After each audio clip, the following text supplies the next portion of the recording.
విరాట్ కోహ్లీ, రోహిత్ శర్మ పరుగులు చేయకుండా అవుట్ అయితే టీమిండియా మ్యాచ్ ఓడిపోతుంది. భారత జట్టు 300, 350 పరుగులు చేయకుంటే దక్షిణాఫ్రికా ఖచ్చితంగా విజయం సాధించి ఉండేది. టీమిండియా గెలవాలంటే రోహిత్ శర్మ, విరాట్ కోహ్లీ ఖచ్చితంగా రాణించాలన్నమాట.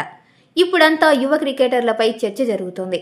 జట్టులో వారికి పెద్ద సంఖ్యలో చోటు కల్పిస్తున్నారు. కానీ వారంతా కలిసి 200 పరుగులు కూడా చేయలేకపోతున్నారు. చివరికి టీమిండియాకు రోహిత్ శర్మ, విరాట్ కోహ్లీనే దిక్కయ్యారు అని మహ్మద్ కైఫ్ విశ్లేషించారు.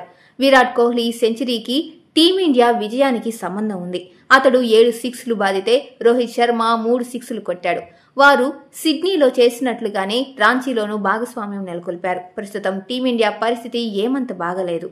దక్షిణాఫ్రికా చేతిలో టెస్ట్ సిరీస్ ఓటమి తర్వాత రాంచీ వన్డేలో విజయం నిజంగా ఊరట కలిగించేదే. ప్రస్తుతం కోహ్లీకి 37, రోహిత్కు 38 సంవత్సరాలు. Old is gold. వారు పరుగులు చేయకుండా ఉంటే దక్షిణాఫ్రికా సునాయాసంగా రాంచీ వన్డేలో గెలిచి ఉండేది అని కైఫ్ పేర్కొన్నారు. తొలి వన్డేలో విరాట్ కోహ్లీ 120 బంతుల్లో 11 ఫోర్లు, 7 సిక్స్ల సహాయంతో 135 పరుగులు సాధించాడు. రోహిత్ శర్మ 51 బంతుల్లో 5 ఫోర్లు, 3 సిక్స్లతో 57 రన్స్ చేశాడు.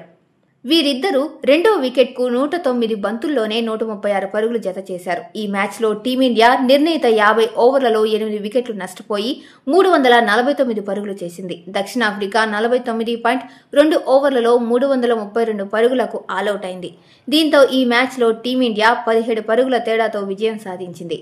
మరికొన్ని గంటల్లో రాయ్పూర్ వేదికగా రెండో వన్డేలో టీమిండియా, దక్షిణాఫ్రికా తలపడుతున్నాయి. ఈ మ్యాచ్లో భారత జట్టు విజయం సాధించి 2-0 తేడాతో సిరీస్ కైవసం చేసుకోవాలని అభిమానులు కోరుకుంటున్నారు.